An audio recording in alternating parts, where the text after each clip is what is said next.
What up, fam? Manly Brandon. DJ. And today we've got a special salsa that we found.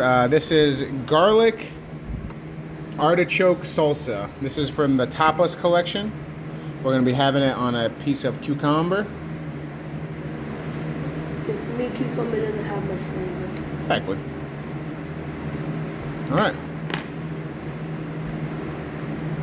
So, I mean, that's it. That's what it looks like. It's like a little bit more brown than red. Cheers. Cheers.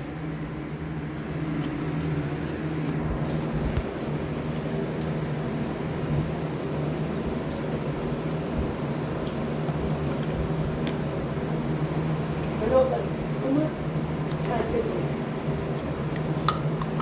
I'd say it's not bad. Garlic and artichoke, so I would recommend.